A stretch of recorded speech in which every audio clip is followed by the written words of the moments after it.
All right. Never done this before, so I don't know if I can go to my page and just Glad make it can be sure your first time. Yeah, it's working. Cool. Yay. All right. Well, welcome everybody. This is one of my first times going live here, and I'm excited to have Jack Lloyd. Jack, how you doing tonight? I'm doing amazing. How about you, Jacob? Oh, I'm fantastic. I'm glad to have you here. You were one of my favorite libertarian activists out there, man. I mean, between your meme work and the all the different things you do. So let's run down the list. You do the ANCAP ball memes. You're one of the people who creates those. You are the creator of the Voluntarist comics, of which I have the latest copy right here. Oh, wow. Okay. Yeah.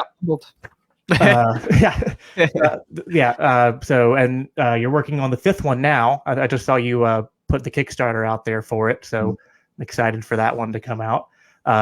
You do the very controversial Libertarian guys with Asian wives. Yeah. And yeah, so but those are the things that I follow you. And the Honest Teacher, you run that Facebook page. So those are the things that I follow you the most on. But go ahead, and for those who don't know you, just tell us a little bit about yourself, your background, how you came to libertarianism, and just everything that you and Fo are doing. Sure. All right. So just running it real short on the history. Basically, I got into liberty things while I was in college. I was kind of, in the, I guess you could say back then, the neoconservative arena. Yeah, I'm very not happy about that past, but you got to start somewhere. We've all been there. Yeah. And I started to kind of wake up to the principles of liberty when I was in history class, just learning about the American eugenics movement and the case of Buck v. Bell, where Carrie Buck was sentenced to basically be sterilized by Justice Oliver Wendell Holmes because she was epileptic, and it just led me down a kind of rabbit trail of all different things that you could imagine with American history that I just didn't know happened, because I was so shocked at that. I was like, I didn't know that America had its own eugenics movement. And not only that, it started here. It didn't start in Germany. It started in America and was exported there. So I was like, okay, I got to do a lot of research. And that took me down, all different types of channels and research, and Alex Jones and stuff like that too. That's fun. And eventually I got to the point, over the years of looking into, philosophy and principles and ethics. And then I came across a question on the No State Project website where it asked a question of, should goods and services be provided at the barrel of a gun? And I said to myself, well, I can't ethically say that they should be. It goes against the principles, and that kind of led me down to the level of being a voluntarist, and that took several years. And during that time, I had a lot of great interactions with people, in libertarian organizations and groups and things like that. Just taking about 3-ish years to go from neoconservative to a principal voluntarist, and and that was quite a lot of fun. And then over the years, I started to do more and more things with liberty, besides just making memes and doing some in-person activism and stuff for student groups like Students for Liberty and things like that.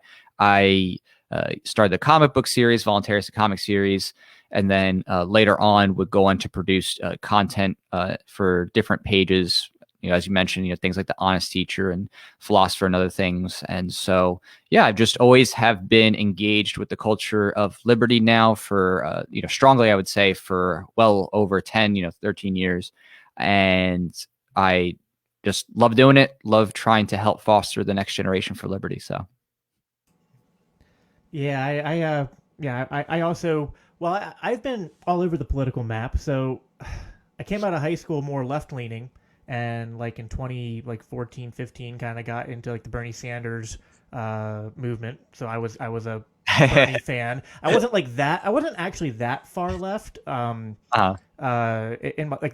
thought Bernie went a little bit too far on some of the economic stuff, but I did have some libertarian leanings in terms of I really liked that he talked about the corruption in politics and the kind of the biggest thing that I grew up with seeing was the bailouts in 2008 and stuff, where we bailed out Wall Street, and so that was happening during my formative years where I was first starting to pay attention to current events and all that. So, I liked what Bernie was saying, and I thought he was like the most honest of the bunch. So, I kind of got into him. Right. But then I started to get more educated on economics.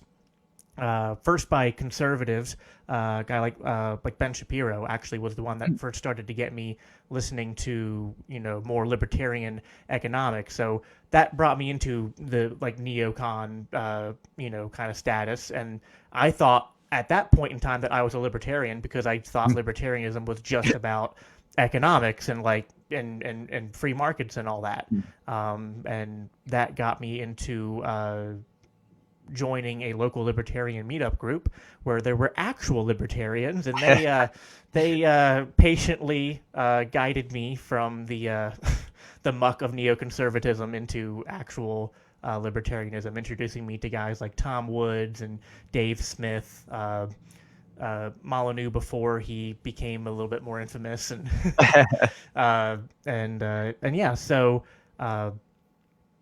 yeah. We've all been there. We all have our embarrassing. It's always fun to be on Facebook and see things you posted in the past and be like, oh Right. God. Like if I some of the things I posted in the past, if I saw today, I'd be like jumping on to call me like name call myself. That's good. Yeah. So one of the things that I first saw when I met you was the voluntarist stuff, and what started that? I mean, was what was like the inspiration for you doing that? Have you always been like into comics? Is that and that's why you did it, or what was your inspiration there? Yeah, I've always been into, you could say, fantasy, superheroes, comics, that kind of stuff. So it was just natural for me to want to do something in that genre, just because I liked cosplaying and obviously like DC and Marvel, and always into. What's your favorite, DC or Marvel? At this point, I would say that the DC superheroes are more iconic, and they definitely have better stories for the regular animated series, but the movies have largely been trash. Yeah. So, did you catch the Snyder cut? I did. I watched all 4 hours. Yeah, that was long. It was better. I thought it was better than the original Justice League, but still I was like, if you need 4 hours to make something good, that's just it's a lot. It was tough. Yeah. I mean, obviously it was better in the sense that you actually got to see more characters and character development, but it still fell flat for what they could have done with it in terms of, in my opinion, the action and ultimately the character dynamics. It just, it's just nowhere near as good as the writing is, for the Marvel Cinematic Universe. You can't beat how funny they are and how, quick pace they are with the writing. So, but when it came to Voluntarists, I was like, oh, okay, so maybe I can make a movie or something like that related to liberty and superhero stuff like that, just because I had some background experience in production and other things. And then I started to like kind of plan that out and write some stuff. And I was like, I don't think I can realistically do this and make it look good. You know what I mean? The amount of money it would take is just not right. But I was like, I probably could reasonably afford to do a comic book. And I was like, okay, well, maybe I'll just readjust this, film script for a comic book because I can do that and, be at least somewhat decent in terms of the quality and publishing and things like that as you would for most any indie comics. So I was like, all right. So, I switched gears and just kind of ran with it. And I definitely wouldn't say that I was successful in terms of like, the first few things. Like I didn't hit my goals in terms of what I originally wanted. I mean, obviously when you just look at what I was facing, which is being in a niche of a niche, libertarian genre and superhero genre, like that's pretty tough already. It was pretty impressive, I guess, but nowhere near like what I was hoping to achieve. It actually took years of diligence and hard work and improvement to get to the point that, I'm at today, where the past 3 campaigns that I've had have been all over 100% funded and have been, very popular and things like that. So it definitely was not easy to get to the point of success. It took many years and lots of learning and making mistakes and, having to listen to people and do better and just find a better way to get things done. But yeah, definitely love it. It's a lot of fun. Well, and I just think I really love that you're doing it. And I think we need more libertarians and voluntarists out there putting content like this out to compete with the mainstream culture and what they're doing. Because like, kids are attracted to this kind of stuff, and even young adults too. And I mean, Right. people that are into comics, people that are into movies, video games. The more we can get the values that and the philosophy that we know is important into, because not everybody is going to have the desire to listen to like a 2 or 3 hour session of like libertarian podcast, or sit down and read The Anatomy of the State. And a lot of people don't like really inform their political philosophy by reading anything or watching anything. It's just kind of like the culture around them shapes what their views are. Right. So the more that there can be a counterculture that is liberty-minded, I think that's good. And we need more people with artistic talent going out there and putting these things out there. And like I have 3 kids, and I have a 5-year-old who's turning 6 next weekend. And a almost 3-year-old. And I mean, they both love their TV shows and movies and superheroes even. And especially my oldest son. I mean, he's huge into Spider-Man, huge into Captain America. And so you let him watch the movies, read the books and stuff. But then like as a parent, you're listening to the things that people are saying, and like you can like see the loaded language and the kind of like the indoctrination that they're trying to bake into the recipe of these stories and stuff. And then it's like, I'm always like, I don't. It's like it on its face it looks harmless, but it's just like a lot of the it's not all bad. Like I really liked Captain America: Civil War.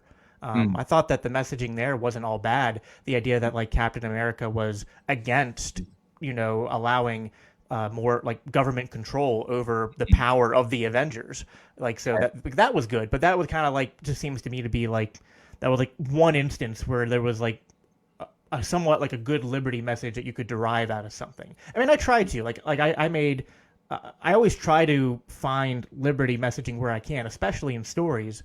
Because, and I think you'll probably agree with this, I think stories are just captivating to the human psychology, and that's primarily how children, I think, socially learn like moral norms and how to act in the world, is kind of through stories. So the voluntarist, it's still, I know it's not like you don't have tons of them out there yet, so it's not like a full story has been told. You're still very much getting that story out there, but just already just little things in there. Like I love the first one, how like just like right away, like I don't want to spoil too much of the story for people that haven't listened to it, but there's a part where the main characters has like was it police officers or federal agents coming up, and he immediately is just like, am I being detained? It's like, yes, we need that more. Like that needs to be like, like it sometimes people think that's like a cliche thing to say, but like no, like that, like knowing what your rights are and not just and not fostering this attitude of just submission to the state is important. So what would you say your hope is with the voluntarist comics and stuff? Like where do you like, do you want to make this like a full series and have more superheroes, like create a whole like cast of characters? Like how far do you want to go with this? Oh yeah, I mean, in terms of the comics direction, a lot of it has been fleshed out, you could say. I've already had written quite a substantial amount of the story, and had developed a lot of the characters too, even showcasing some of them in some Futureverse issues that had already been come out. And on the main website, volcomic.com, there's a characters list and other things like that. So there's already some like lore and background and other things like that. So hopefully, as things continue to progress over years, my hope would be that I finish this first arc, maybe get that into a graphic novel kind of format. And then, of course, ideally, like an end goal for me would be to get this actually into an animated series. That would be a dream. And then, of course, a human series, live action would be an even bigger dream. So that's definitely the long-term goal, is, all the way up there in terms of, DC Marvel, like what you would expect. So keeping on the story of the universe, it's completely expandable even to, multiple arcs and multiple afters and things like that. And then turning that into an actual animated show and eventually a live action adaptation too, the whole 9 yards. So. Yeah, that'll be awesome to watch unfold. And I know, like, even my son, just like, he almost gets like impatient. Like I've read each one to him, and like they're comics, so like they're not full length books that tell a whole like from start to finish story. So like this is slowly unraveling, and he's just like he read through the whole new one when it came in. He's like, all right, where's the next one? Like, come on, let's go. Like he's like, what happens? And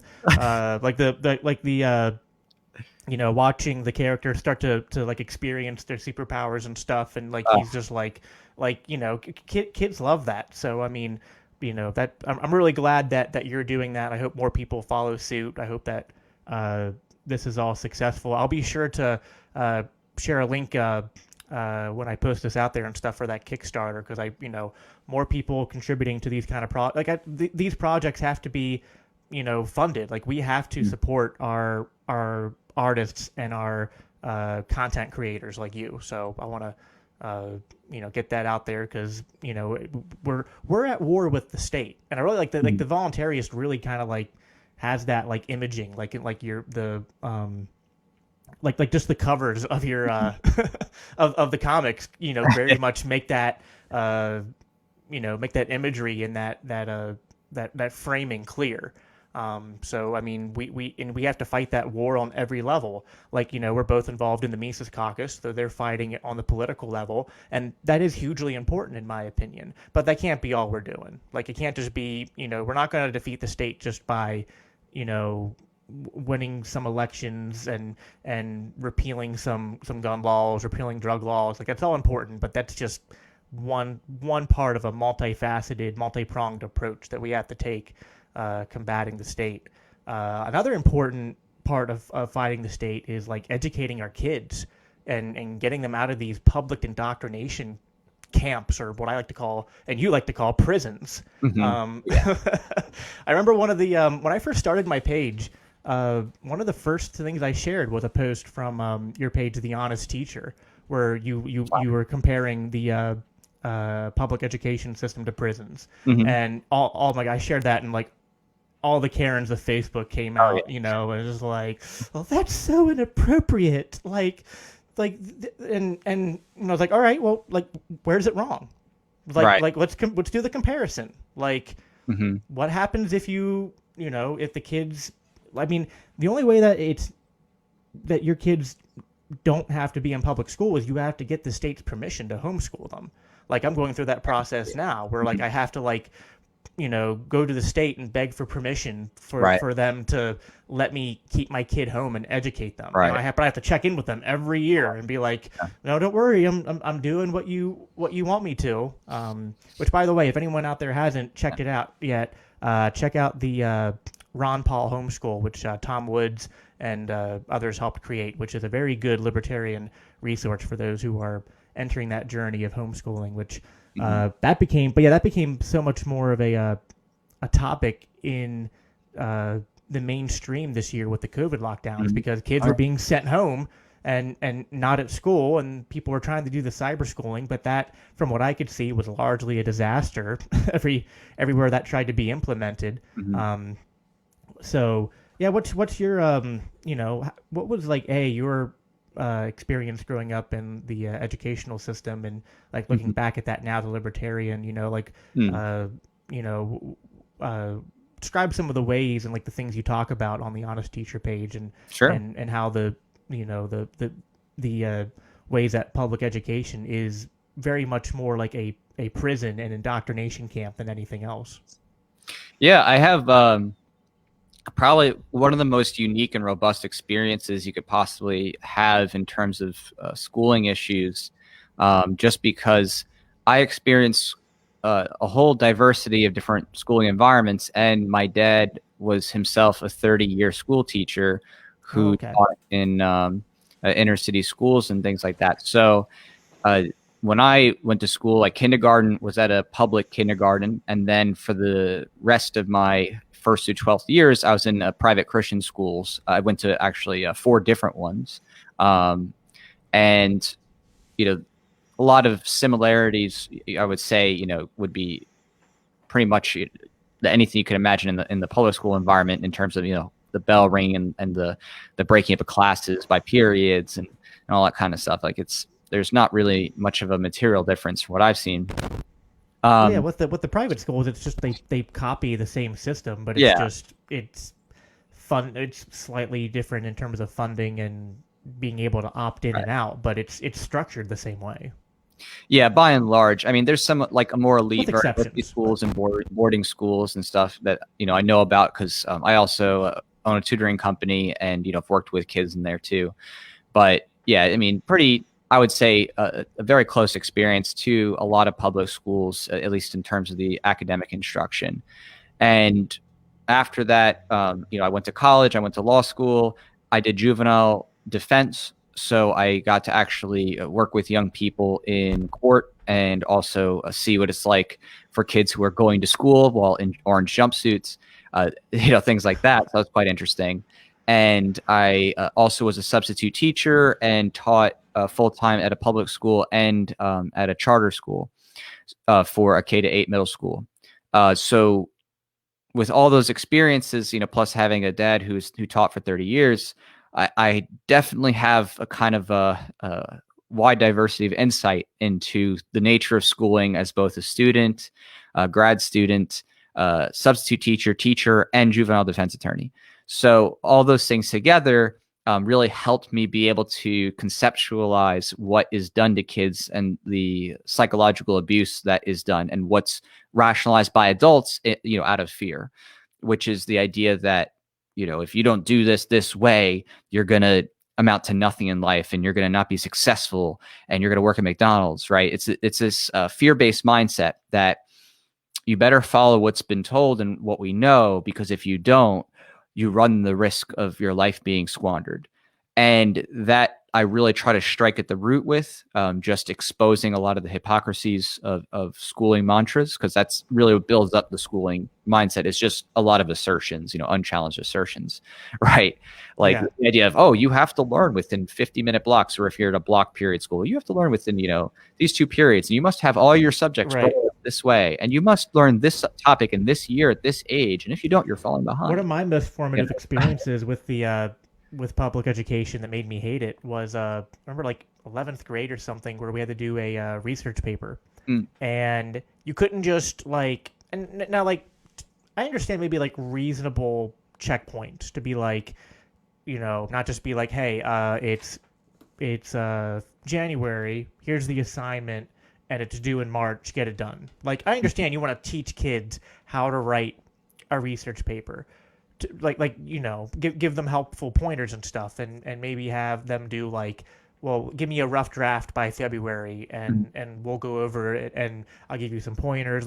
I'm not saying there should be no structure. I'm not anti-structure, but the way it's micromanaged structure that I didn't like. It was forced. Everybody's going to have the research done by this date. Everybody's going to have then the next step is note cards. You're going to put all these note cards out, and then you're going to do, and it's each step was you're having your hand held, guided through the process. And I'm just and in my head, it just didn't make sense. I was so wait, do you expect that all kids, when they're writing, and for every subject, as if every subject can be done in the same exact way, can research in the same time, get a rough draft out in the same time, and they have to, and the structure has to be in this order.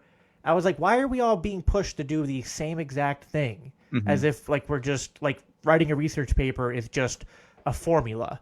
You know what I mean? It didn't make sense to me. And so I pushed back really hard against my teacher. I actually in my head set out to prove, I was I'm going to prove you can write a good research paper without following these steps.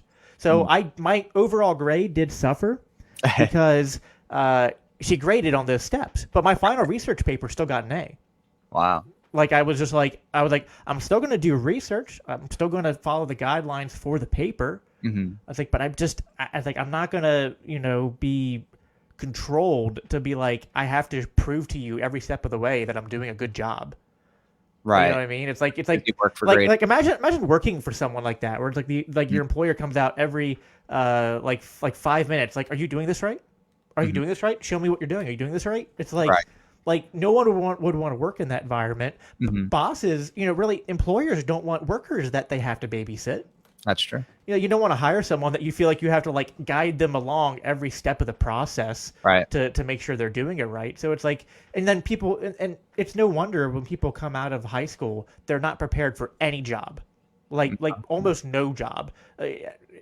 I've actually put it this way: it's like high school almost deprograms your ability to like think for yourself, and B, Mhm. to problem solve by yourself, and like you almost come out of high school stunted. Yes. Like Yeah. unable to operate in a way that someone who didn't go through that experience would already be further ahead. Like, yeah, sure, maybe they wouldn't be able to tell you some geometry formulas that they memorized, but even then, it's like no one remembers the stuff they had to memorize for math class or for science class, or unless they picked a career where they use that stuff. Mhm. So it's like, it's just forced memorization, regurgitation, fall in line, do as you're told. And I'm sure you know the history of our educational system, just like I've looked into it. It's all modeled after this Prussian system that's, Mhm. basically uh, designed to make people good, obedient workers to work in a factory. Like to not think for yourself, to just like do as you're told, follow simple commands. Mhm. Right. Yeah. I mean, the goal ultimately is it's almost militaristic too. Yeah. That the original education system is to uh, get people to be good soldiers for the Prussian army, and in that realm, I think as you know correctly, the schooling system causes young people to lose their executive functioning skill. And executive functioning means that you're basically able to look at problems and set your own guidelines of how you're going to attack it and solve it and motivate yourself to get stuff and basically make timelines for yourself, do the things you need to do, set yourself up for success and plan for the future.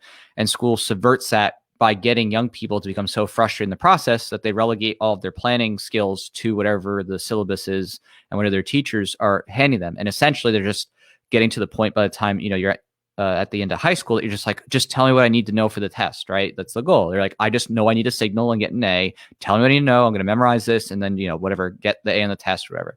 And it ends up causing young people to associate learning, at large with schooling, and then they have no internal motivation or curiosity or ability to seek out stuff on their own. And that is, in my opinion, and for what I've studied, by design, because it's meant to get young people to be subservient to those already in political and economic power, to basically be like, oh, okay, you're going to, fill the roles that we decide for you, because the government has literally just essentially planned the lives of young people for 13 years. So, when people talk about really wanting to be against socialism and communism, the compulsory, school model is highly socialist and communist. It is one of the probably most key things to socialism and communism, because that is the environment in which young people are indoctrinated to believe that they should be raised by a collective community and that their time should be managed by others. And they're given, this kind of like facade of like, oh yeah, you're a part of this process, or your opinion counts. And it never does, of course. Like, what I mean? Oh yeah, raise your hand. Your opinion matters here. No, it doesn't matter. What I mean? It's pre-designed, for you, what you're going to be doing. Yeah. And, there's only a margin of wiggle room for certain things. But, that is the ultimate goal, is to get young people to believe that the government can ethically and effectively essentially plan their lives by the time they've graduated, and to also make it difficult for them to think outside of that paradigm and to, themselves think about, oh, how do I do things on my own? So it is a big tragedy of how much young people's ability to think and also to function independently has been destroyed by the compulsory schooling paradigm. Yeah. And it also teaches, I like the way you put it. Like, it teaches you to be subservient to a broader community, and like the school very much becomes like this.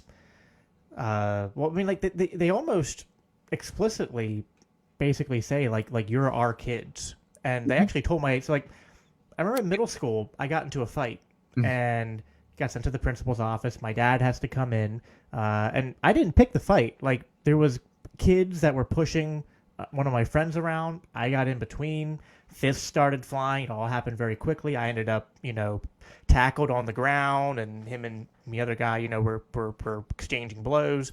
I'm in the principal's office, and my dad's just like, well, he was just defending himself after defending another kid. Why are you going to punish him? And they were trying to suspend me, and he was like, this is this is crap. Like, our tax dollars are paying for you to educate my child, not to A, let kids attack him, and then B, punish him for being attacked by not educating him. He was like, what sense does this make? And they were like, well, we have to be able to, implement these consequences. And he's like, yeah, well, like, but he's my son, not yours. Like, you don't get to decide what's right for him and what the right punishment for this is, if any is deserved. And the principal literally said to my dad's face, actually, sir, Mr. Winograd, while your son's here, he is our child. Mm-hmm. And my dad got pissed. Yeah, because my dad was never like a radical libertarian, but he did have some of those leanings, and like when he heard that, he got angry. Like he just yeah, and rightfully so. I do think that is how the system is designed. It's designed to make it like the kids are leaving their parents, joining the school system, and it's to make them like part of this broader society. I mean, we literally make kids stand up and pledge allegiance to a piece of cloth every morning before their education starts. I mean, I don't. Yeah.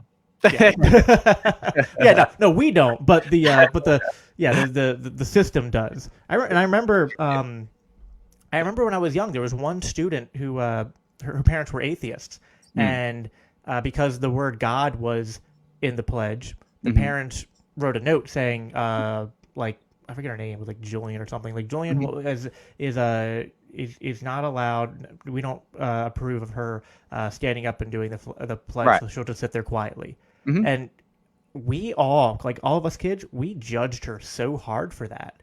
Yeah. Like, already as young kids, like, we were like indoctrinated into this cult so badly that it was just like, you're not standing up and pledging allegiance. What is wrong with you? Yeah. You're not one of us. And like, that's such powerful conditioning to do to young kids. And it just looking back at it now, like it's like prison, but worse, because it's not just like forcing people to be locked in a building for 6 to 8 hours a day. It's locking them in there and brainwashing them. Oh yeah, no, and you're absolutely right in terms of what the pledge is supposed to inculcate kids with. It's supposed to be an unyielding obedience to those in power. And people try to argue semantics, like, well, it's talking about the idea of the country, and it's like, no, it's a very specific thing. It's one nation under God, indivisible. Okay, they're loading in these ideas. Whether you believe in God or not or whatever, it doesn't matter. The point is, it's meant to load these ideas into kids' minds through mantras, and to have them believe it without even thinking about the implications of what they're saying. And what that means: governmental unity. One nation. Not having secession. Right. Yeah. It's basically, it's meant to get kids to buy into this and to associate it with their identity and with their internal value and pride. And as you noted correctly, like the whole thing that happens is, especially with young kids, the social dynamics are to use shaming and judging to get compliance. And it's very effective. I mean, this is a very normal practice for those who are using brainwashing techniques, is to get those who are being brainwashed to do the corralling for you, to get them to do the social shaming and pressure, so that those in power don't even have to do it. They can get others to do the dirty work for them. And that is very effective, for all people around the world. And that's why many tyrannical regimes especially focus on getting the young to buy into whatever it is that they want them to believe in, whether it's the Chinese government trying to indoctrinate kids, and they're doing all kinds of crazy stuff now, trying to track them digitally, in every possible sense. Or you look at like the North Korean government, what they do to kids, in terms of their militaristic stuff. I mean, but literally here too in the US, it's just those in power found a way to do it, the effective psychological chains, without having the superficial of, well, we're not like locked away and doing military marches. It's not the same, but they do this, the psychological manipulations in all of their dialogues and all of their mantras and all their symbolism, that it's associated for life for kids. And it's very difficult to break free from. It's easy to point out for somebody else. It's easy to be like, oh, see, look at that, Chinese person, they're celebrating that flag and they're worshiping it. Like, ooh, you know what I mean? Or that North Korean indoctrinated person. Like, it's easy to point out for other countries, oh yeah, they're brainwashed. But the person who's doing the exact same thing with their country is like, oh no, that's not brainwashing. I'm totally fine. And it's incredibly powerful. It really is a testament to how effective this type of young person brainwashing is. Well, I see a question somebody posted here, so maybe I'll ask it quick because it's pertinent. Maybe you'll have a good answer for it. He said, "That's all well and good to say, but how are the next generation going to get their education if not going through the education system? Are you going to stop working or limit your ability to advance your career to educate your kids yourself? Do you have the ability to educate a child enough to thrive? Saying screw the education system sounds good, but you need to have something to replace it. I doubt you have thought that far ahead." What do you think? What do you think, Jack? Yeah, I doubt you thought that far ahead. That's basically for the educational realm. That's like the equivalent of the politics realm of who will build the roads. Yeah. Right. Yeah. Yeah. People who have in this realm of unschooling and stuff like that have thought that far ahead and more. And not only have they thought that far ahead, it's actually directly implemented now. So this is not a conjectural or theoretical. So for learning outside of the compulsory paradigm, it's often umbrellaed under the terms of things like unschooling, self-directed learning, things like that. So unschooling or self-directed learning is just this, you could say, vision of having young people learn at their self-direction. In other words, they learn based on what interests them to the best extent possible. Something's just not feasible. Like obviously you can't get have all kids be able to get into space directly, whatever. But you get the idea. So as best as possible, try to facilitate young people's natural curiosity, and this takes place in all different types of environments. When it comes to unschooling, there are those who unschool at home, which is unschooling as a form of homeschooling kind of thing as a base. There are those who have centers. In other words, you actually have facilities where they're young people. They're typically aged around 5 up to some places do 18 or 19. Some are, do through 13, depends on the facility, of course. And they have unschooling centers where adults just act as facilitators instead of, autocrats. So one example is the Sudbury Valley School in Massachusetts. And this has been around for well over 60, 70 years. And, their evidence of kids, who leave there is that they actually have a higher college acceptance rate than your average high school. And they have kids there who have gone on to Harvard and other prestigious institutions. They've also had kids that, didn't pursue those things, went to trade school, did something else. But again, that's normal, just like any other school. So I've actually heard that colleges almost sometimes favor homeschooled kids because it's or at least it's something that stands out. You know what I mean? When you're looking through a stack of a bunch of resumes and stuff, kids that were homeschooled but have a bunch of accomplishments and it's it's something that catches admission officers' eyes. You know what I mean? And it's possible. It's not as but yeah, it's definitely not as hard to get into college with a homeschooled education as people might assume. No, that's the main thing, is that it's no more or less difficult than your typical high schooler. Again, just because you went to high school and got a diploma doesn't mean college wants you. If you have low C's, across the board, doesn't really matter, does it? So when it comes to this type of facility, what they have is they have all different types of rooms and activities and environments for kids to learn in: computer rooms, music rooms, outdoor basketball courts, a full kitchen, writing rooms, and all types of, places where kids can just enjoy life, learn, and even get help. And the facilitators have all different types of talents. They'll have one who specializes in music for helping kids want to learn, musical things. They have, ones who are good with reading, writing skills, so they can help kids, learn to read or write if they want to, or be read to. There's ones who are good at math skills, and they especially help kids who are on the college path, preparing for SATs, ACTs, things like that, and for, traditional forms of signaling. So not only is, this idea put into practice, but it's been put into practice in some places for well over 60, 70 years with results that, you can look at for yourself. So in this ideal outcome, young people would just simply be free to learn, and adults would act as facilitators instead of judges. Judges being people who are like, you need to do this, and I'm going to give you a grade, and that grade's going to stick with you for all years, and it's going to go in a cumulative folder in a file, and you're going to be labeled by this. It's like, you don't need that to learn. Learning, you don't stop learning the second you're in school, right? It's not like, oh, I love school. I can't learn anymore. I can't think, right? Like, it's silly, right? Nobody actually believes that or thinks that. But the reality is that people assume that because they say, oh, if you're not in school, then you can't learn. But it's like, wait, no. You're it's the I'm trying to think the right word here. It is the bias that people have towards, not quite the right word. People are basically like, because of our system, there's some things that people are conditioned to think have to be done through central planning of some sort.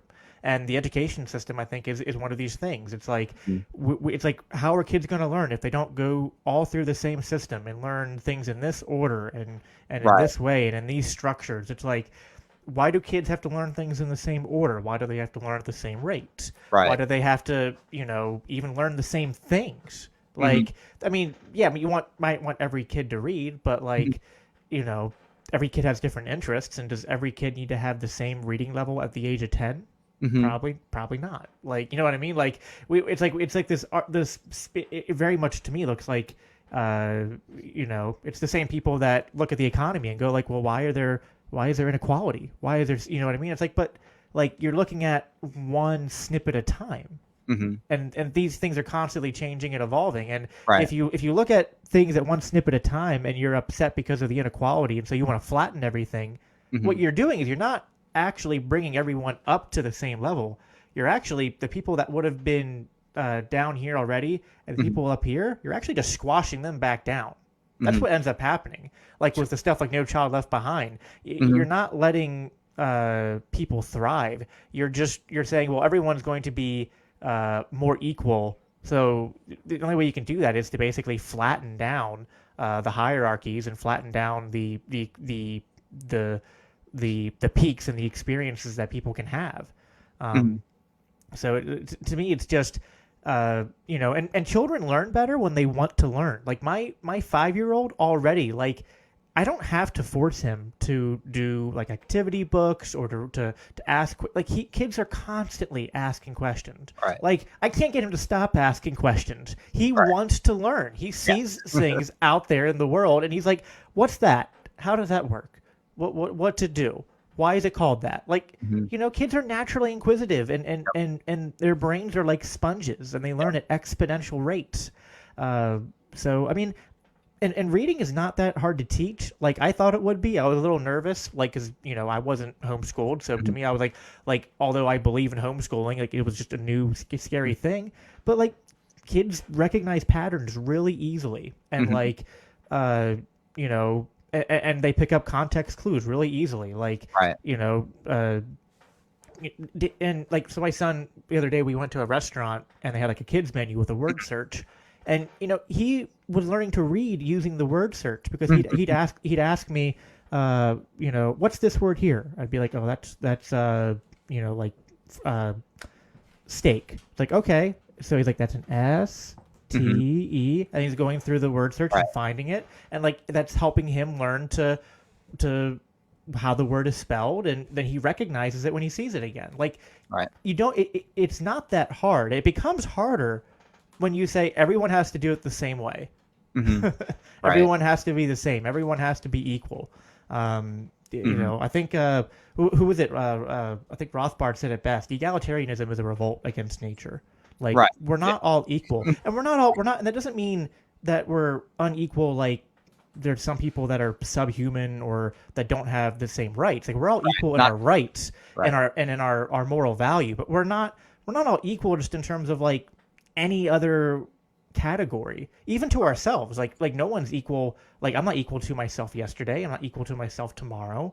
We all have our peaks and valleys. So it's like, why do we have to be put through, like, the educational system is just like everyone must fit into this round hole, even if they're a square peg. Right. I mean, the goal is that by the end of the years, it's actually more about labeling and segregation. So the idea is that by the time you're done with school, it's those who graduate with the highest marks typically are the ones who are most able and willing to comply. That's what it boils down to. A lot of people don't realize that. They think, oh, it's straight A's. I was a straight A student. You know what I mean? I did very well. And, you know, obviously I have some intelligence, whatever. But the reality is that does not really speak to true intelligence in all areas or aptitudes, or even like, you know, metrics of IQ. It actually is really, because again, grades are just whether you turn it in on time. You could be very smart and know lots of stuff, but if you didn't turn your homework, you get 50% or 0, right? So it doesn't matter. You could be like super brilliant and be like, I don't feel like doing this. Is stupid work. You get a 0. Doesn't matter how smart you were. So at the end of the day, it has to be, grades ultimately have to be your ability and willingness to meet whatever they're demanding within the time frame they are. And that's all it is. And until people actually get that that's what grades are communicating, there's a lot of misconception about what it's truly representing, because it's not about, you know, what all you can do in the market or even how intelligent you are, how creative you are. There's lots of kids, and I've seen this so many times, who are very bright, but they're going through their parents' divorce and they're not doing too hot in school because they're really distraught and they're that happened to me my senior year. Exactly. My parents split up my senior year, and I almost didn't graduate, not because of my grades, but because of truancy. Because I stopped showing up because like I couldn't deal with going to school while like all this family turmoil was going on in you know, in my life. So yeah, like it's awful, and there's that, and like what I was going to say, what came to mind when you were talking was like, it makes people afraid to be wrong. Like being wrong in school is such a like a shamed thing, instead of like valuing the learning experience. You know what I mean? Like I mean, you shouldn't be seeking to be wrong, but you should be okay with being wrong. Like being wrong shouldn't be this like punch in the gut. Where it's like you were wrong and now you suffer for it. It should be like, no, that was wrong, but like, like it's good you tried, because you're gonna, what's that saying? You're gonna miss 100% of the shots you don't take. So like, better a student hands in a test where they get maybe 60% of the answers right, but they tried their best, versus somebody who you know, only answers 60% of the, you know, questions, you know what I mean, and gets them all right.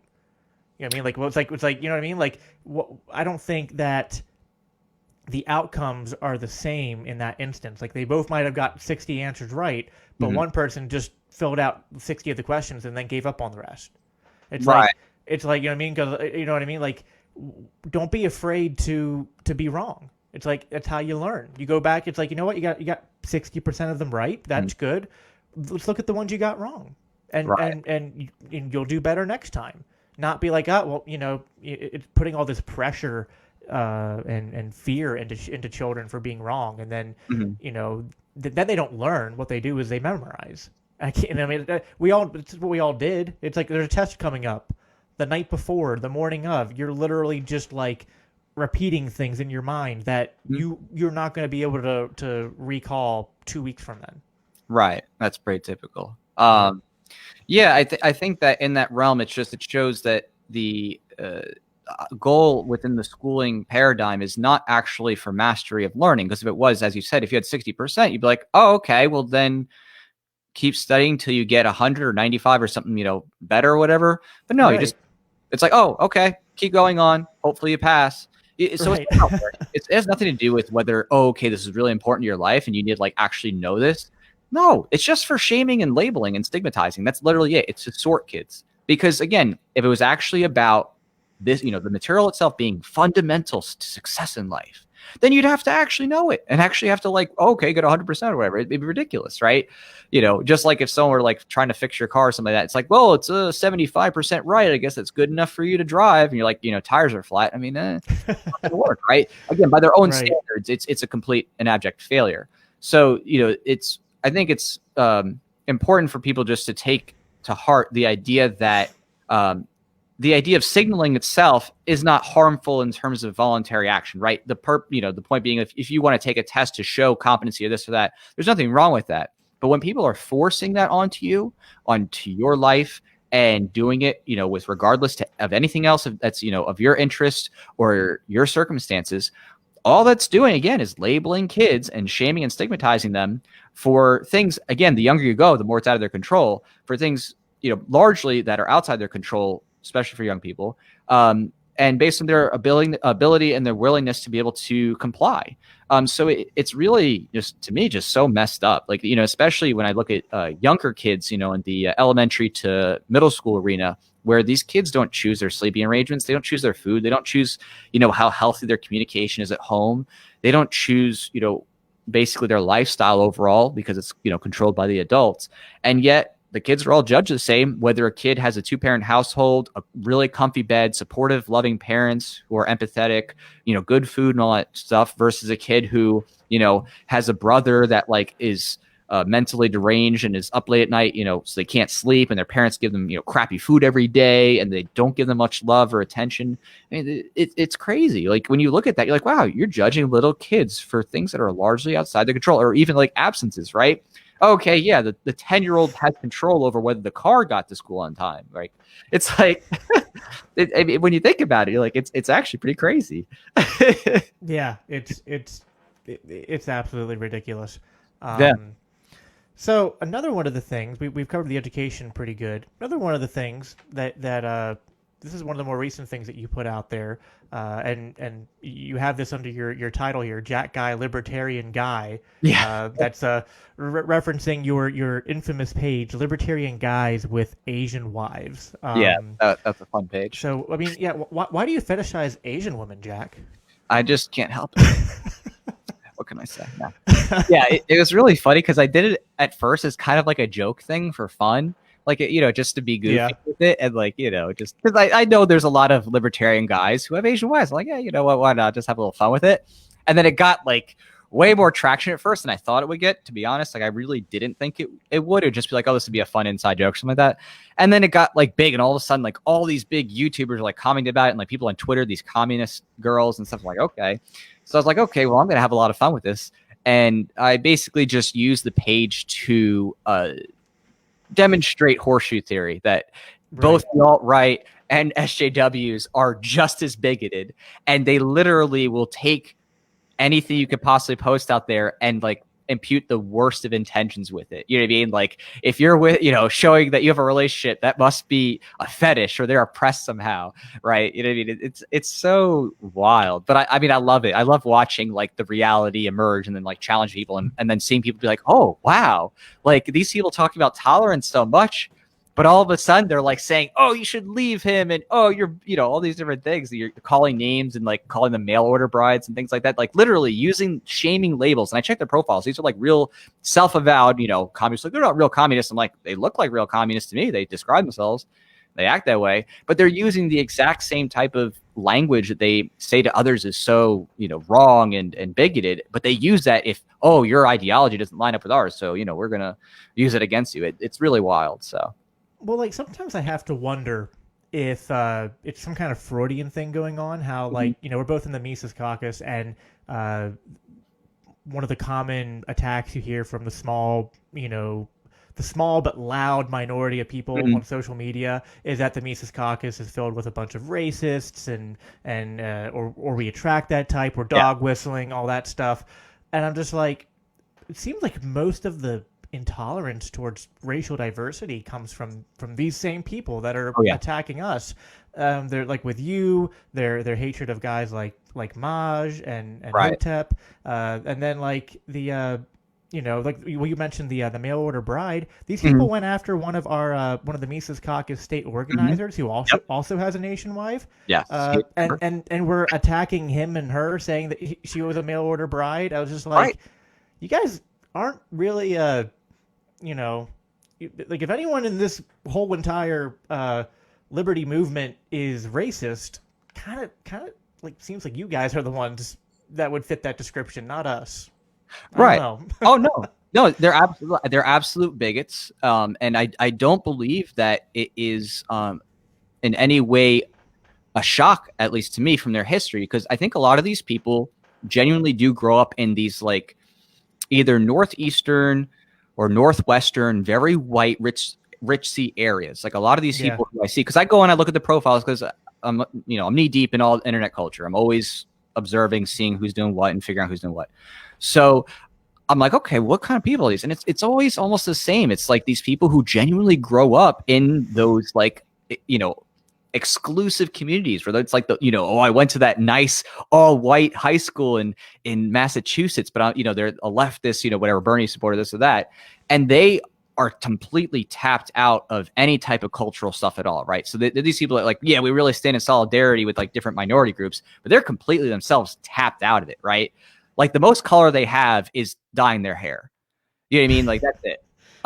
You know, me, I'm like, I grew up in New York in a very, you know, diverse environment. Like literally I had all kinds of people around me because, you know, my family was, you know, big into Christianity and stuff. And so if, you know, you might know this, if you're into Christian stuff, you have a lot of diversity because of people doing missionary stuff and like people around the world and connections were like Christian. So yeah, I mean, it's like, well, my dad was a pastor and a missionary. And so he went to Africa a couple of times. We visited a lot of churches of different, you know, racial mixes, some that were like almost predominantly black, some that were Hispanic, some that were a good mixture of different backgrounds and stuff. And you know, I was very comfortable with it. I got to meet a lot of people, learn different cultures, you know, and you know, it's, you know,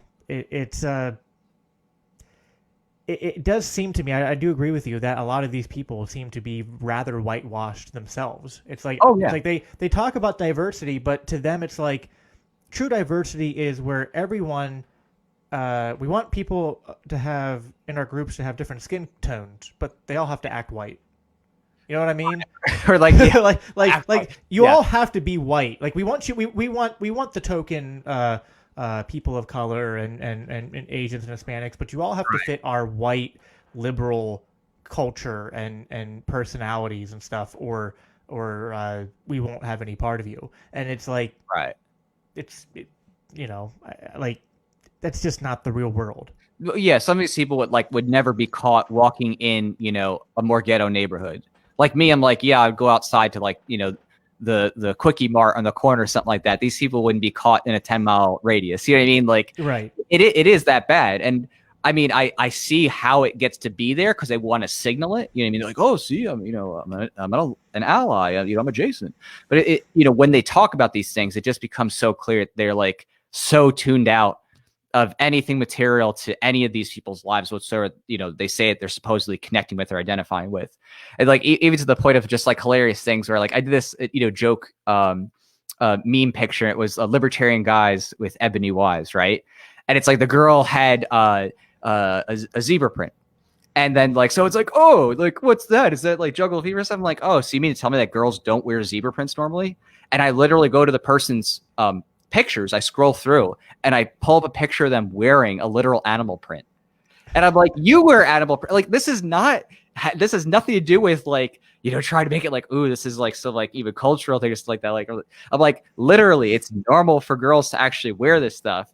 But when you see it in a picture, you automatically think, oh, it's oppression. It's, you know, it's objectification. It's like, no, actually, these are real people. They have real wives. And they really wear this kind of clothing. You know what I mean? These guys, they really wear Hawaiian shirts and stuff. Like girls, like my wife actually wears Chinese dresses and stuff like that for fun. Like it's like they don't get that that's actually like a normal thing.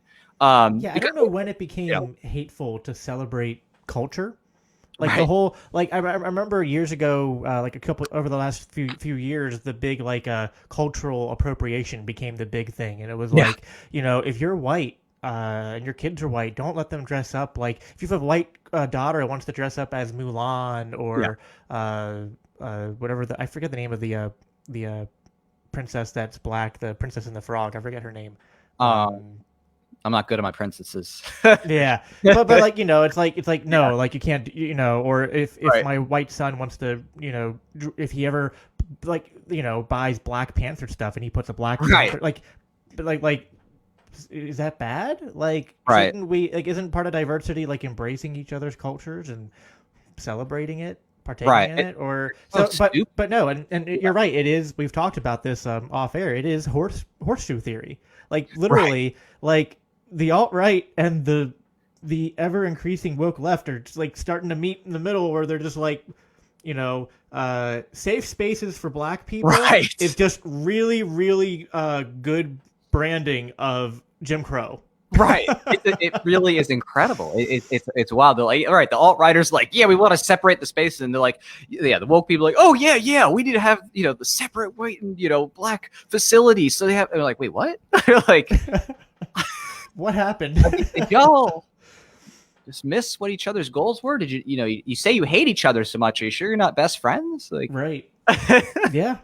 Yeah. Yeah. I mean, it's crazy to me because, I've just have always grown up with being around and embracing all different types of like cultures and foods and ethnicities and like interesting things. And to me, it was just always normal. Like I didn't think anything special of it. I'm just like, this is awesome. Like, this is great. I love, whatever, going to this type of event or this type of food place or whatever. So, all these people who are essentially, neo-segregationists immediately get triggered the second that you put up anything that is even benign, just celebrating or having any type of admiration for any type of loving relationship or fashion or anything like that. Well, that's because the only way that you cannot be racist, Jack, is that you must virtue signal your anti-racism. And that's how you get in. Yeah. That's the in card.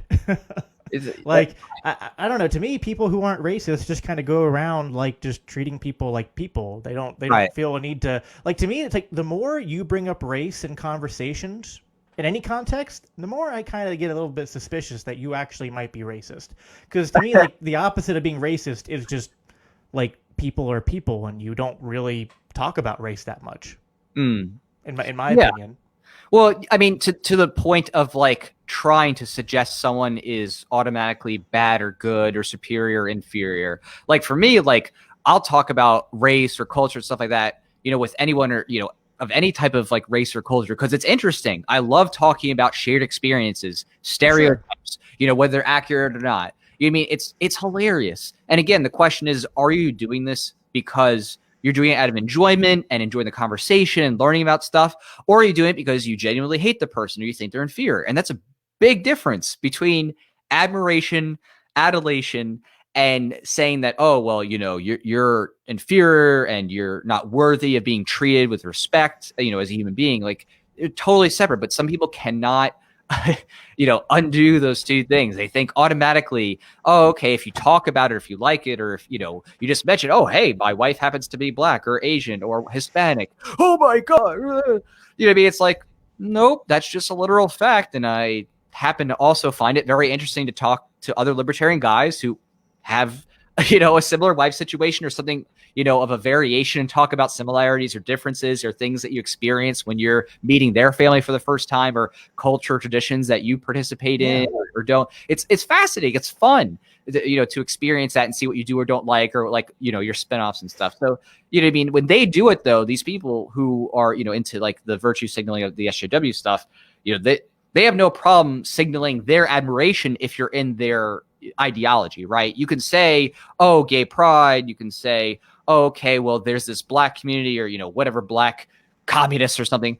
Fine, no big deal, right? But if you talk about being a different belief set, worldview, and then anything else plus whatever anything else, it's like, oh my gosh, and then they become these bigots because they start focusing on that and saying, oh, this is just oppression by default. It's like, what are you saying, that my wife is too dumb or weak to choose a mate?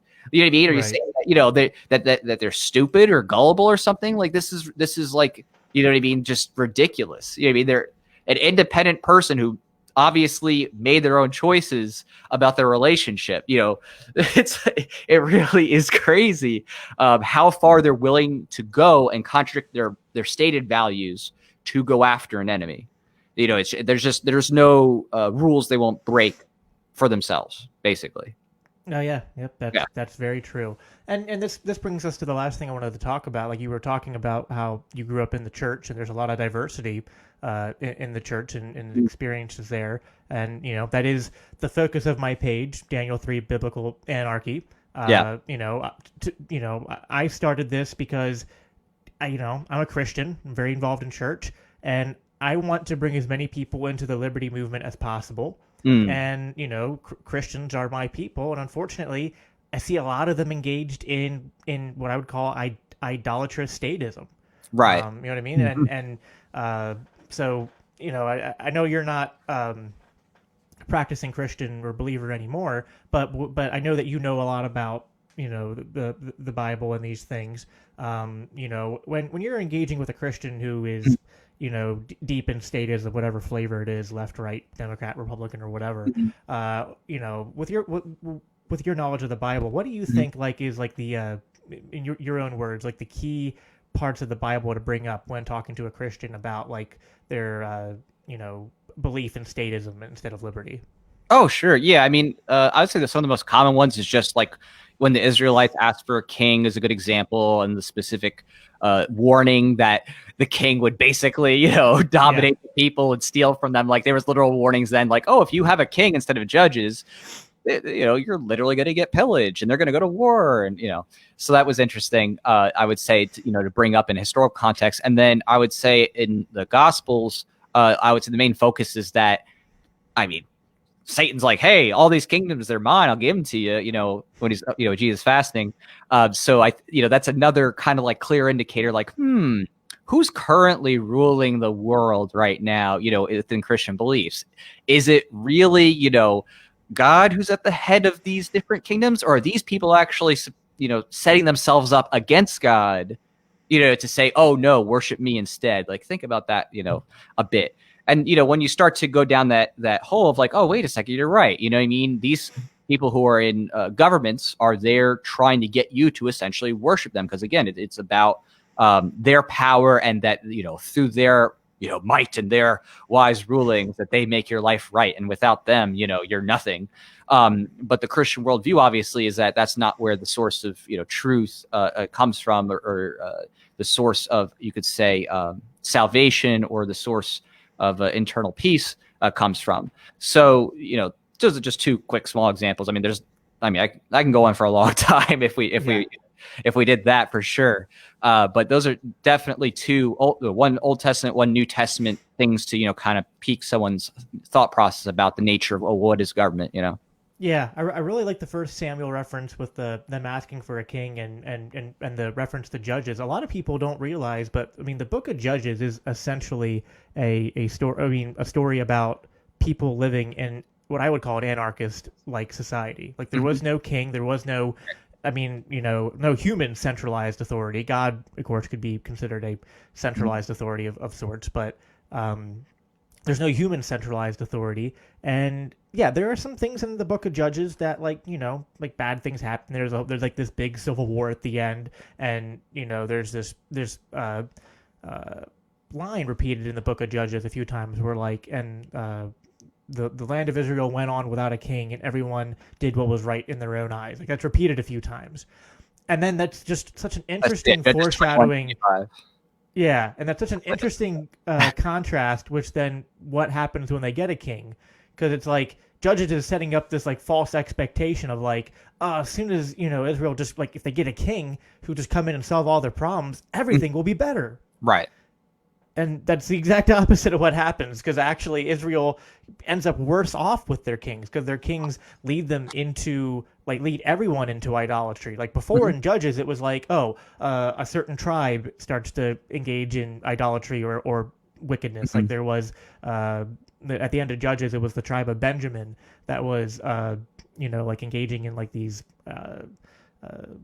you know, very evil, very, very bad. Like some people were engaging in these really bad sexual acts. I forget I think it was like a gang rape or something like that. And you know, they wanted to hold the people accountable, like the other Israelites of the tribe of Benjamin were like, no, these are Benjamites. Like, you know, you're not going to come and take them. So that started this huge conflict. And it's like, okay, like, you know, that's not ideal. But like, what's the alternative? Have a centralized authority who then leads the entire nation into wickedness and idolatry, and then gets conquered by another nation. They repent, then they get another king, does the same thing. You know, and like you said in 1 Samuel, God warns them. He's just like, this is what's going to happen. It's going to go really badly. And he's like, and then you're going to cry out for my help, and I'm just going to be like, this is what you chose. Like this is what you brought upon yourself. So yeah, it's really so it's like, well, just the last thing I was going to say, like to me, like the main theme of those of like that the Old Testament is that liberty is not utopia. Like liberty can lead to bad things happening, but Mhm. statism is a guarantee that the worst things are going to happen. Right. Yeah, no, I definitely agree with that. Like, I'm like getting ahead of my words. Stated as a guarantee. Yeah, no, sorry, it's a long day. Stated as a guarantee of the violence. You know what I mean? Anarchy is the theoretical, but statism is the guarantee of the initiation of force, and it's been pretty bad. So, in terms of the number of democide deaths, even in the 20th century alone, of governments around the world, is higher than private murders. Just for an example, it's like 265 million. About there's a professor at University of Hawaii who catalogs all that. And then just to also note on your, talk about judges, that Abimelech, even before all that, wanted to rise to power, and specifically he's like, hey, give me some money and I'll rule you guys and it'll be all great. And the first thing that Abimelech does is like pays henchmen and slaughters 70 of his family members. So, and that was, I think, Judges 9. So basically, like in one of the first stories of someone coming to power and be like, yeah, you guys need a ruler. Here, give me some money. Gives them money. Oh, here, let me hire some armed guards. Oh, slaughter everybody. Like it's really funny. There's so many little libertarian nuggets in there. Whether someone actually believes all or some or part of what or none of whatever's in the Bible, it's still fun to look at and see those stories and how they can be prescient in terms of thinking about what the nature of the state is, because there's lots of lessons about the nature of the state in there. That's for sure. Yeah, I'm glad you said that, because I put a lot of my content out there, and every once in a while I get a disgruntled agnostic or atheist that comes up and just like the Bible's just statist, and it's people engaging in superstition and all this. And I'm like, well, listen, we can agree to disagree about the like metaphysical implications of the Bible and God and all that. Like that's separate. But within the liberty movement and our common goals, like, can you not at least see these stories from like what I would say like a more like a Jordan Peterson point of view? And they're psychological lessons that are to be found in them, and B, just how like like any other story, like we were talking about earlier, like comic books and superheroes and all this, like stories teach lessons. And to me, even if you can't get behind the idea of the Bible being literally true, and I think some parts of it are historical, but some parts of it obviously are making claims of the supernatural that if you don't drink the Kool-Aid, so to speak, you're not going to necessarily be convinced of those claims. But if you just view them as view the Bible as one big narrative filled with tiny sub-narratives, there are, like you said, there are little nuggets of truth and wisdom to be found in them. And I think a lot of it does correlate to libertarian philosophy. And I think there's just, tons of examples in there. The one you said, like Jesus being tempted by Satan, saying like, I'll give you all the kingdoms of the world because they belong to me, but now like they're mine to give to you. Right. That's very telling. I always love also the like I think people really misunderstand this passage, the whole render unto Caesar thing. Oh yeah. Which was basically Jesus like being like a snarky, sarcastic asshole to the Pharisees, kind of like they're trying to trap him into saying to like he was either going to commit blasphemy in the eyes of the Jews by saying, well, you have to give to Caesar, and that would have been blasphemy to them because Caesar was claiming to be God, or it was like or he would have to say you can't give to Caesar, in which case the Romans could come and arrest him. So he gave this really just like brutal answer. It's just like whose face is on this coin? Caesar's.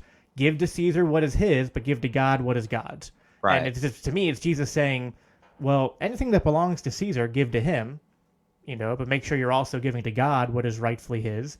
And to me, that's first just the establishment of like a property norm, which is just like, everybody is only owed what is theirs.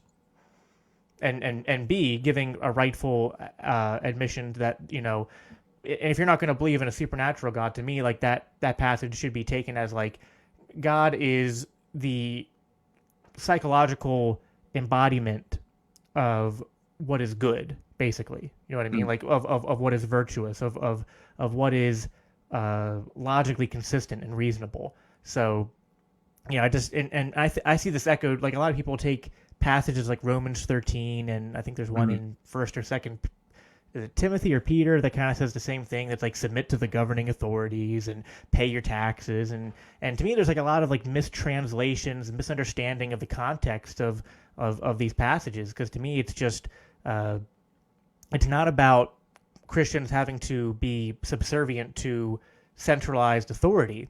To me, it's these passages are much more like prescriptive than they are descriptive, if that makes sense. Like saying, because otherwise it just flies in the face of the rest of the Bible. And if you're going to drink the Kool-Aid, like you got to make it consistent. You know what I mean? Like internally. And if God is telling you obey me and not man, but then also saying but obey man, right? You know, maybe there's something wrong with the way you're interpreting those passages.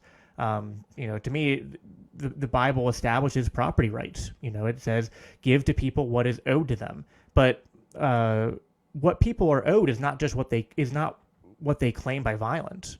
You know what I mean? Like that's what the state does.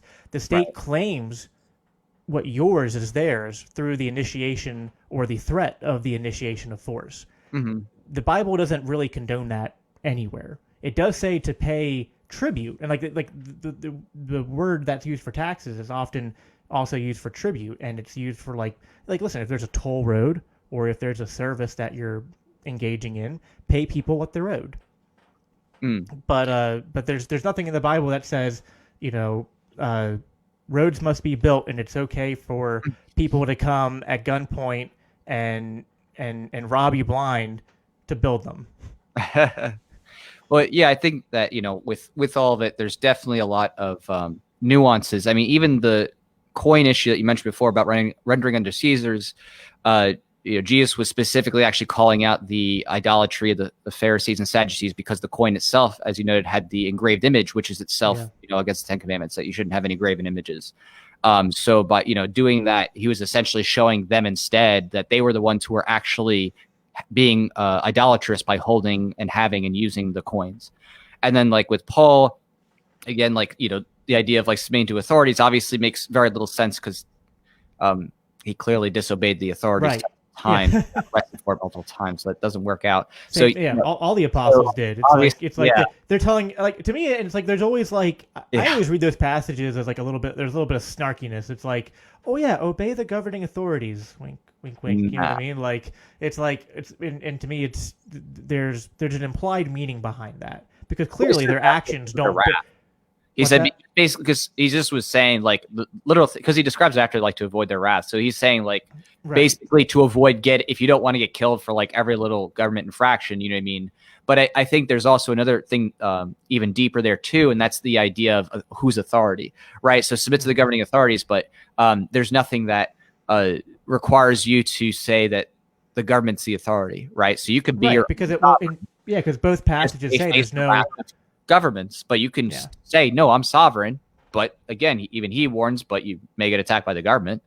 So, you know what I mean? Like, that's the whole thing is like, if people don't take it to the next step of like what's possible and, you know, what in the context, you miss out on like, you know, a lot of what's going on there. So yeah, definitely. I think ultimately it's just, there's nothing, this is true in just libertarian philosophy in general and in the Bible. Morality is universal. Like there are no exceptions to these universal claims of morality. Like if it's wrong to steal and it's wrong to murder, it's wrong to hold people hostage, if it's wrong to initiate force against them, there can't be exceptions to that. And you can't find any logical loophole to that. And you can't find any biblical loophole to that. And that's what my, you know, message is to everybody. It's just like if it's wrong to, that's what libertarianism. What's that old saying? Like you become a libertarian when you realize it's wrong to hurt people and take their stuff, and then you become an anarchist when you realize there's no exceptions. Like it's always the initiation of force is always unjust. You're never entitled to somebody's property. You're never entitled to their labor. You're never entitled to their you know, to own them because they own themselves. You know, so we have to be consistent in that. Well, I agree. It would be wise to be consistent, because if you're inconsistent, then you're going to hurt your credibility, and people are not going to want to trust or work with somebody who says, oh, it's not good to steal, then you steal. Not exactly the most becoming of friendship qualities. So. Right. Yeah. It's the states are basically the parents that say, do as I say and not as I do. Oh yeah, definitely. I mean, it's the government does things that, people say, oh, the government's got the delegated powers. It's like, okay, so how is the government doing things that I can't do as an individual, right? If it's delegated authority, well, then how does the government steal when I can't? Oh, how come they tax and I don't? Wait, what? So how can you delegate, something you don't have the power to do in the first place? Drop hundreds of thousands of bombs on people halfway across the world. Yeah, it's like, if I can't do that without being seen as some, evil monster, how is the government able to do that, consistently, ethically, or the irony of the George Floyd case where he was arrested for passing a counterfeit bill, and people are just like, you can't just print money. Just like, well, I got a story for you. Yeah, if you think $20 is bad, right? Wait till you hear what they're doing at the Federal Reserve. Right? Yeah, it's like if printing money. If passing counterfeit printed money results in someone holding their knee on your neck for 10 minutes, well, here's the address of the Federal Reserve. Right. Let's go down there and have a chat. They got some necks to lean on for sure. Yeah. Cool. All right, man. Well, it was great chatting with you, and thanks for coming on. Where can people find you and all the different stuff you're doing? Yeah. So the quick way to check out a lot of stuff I'm doing right now would just be volcomic.com. That's V as in victory, OLCOMIC. So volcomic.com. That's where the latest campaigns listed for the comic series and some other stuff. Outside that, you could see different things I do across the internet. I mean, if you're watching this and you're libertarian, I've probably made you laugh at some point over these years. That's for sure.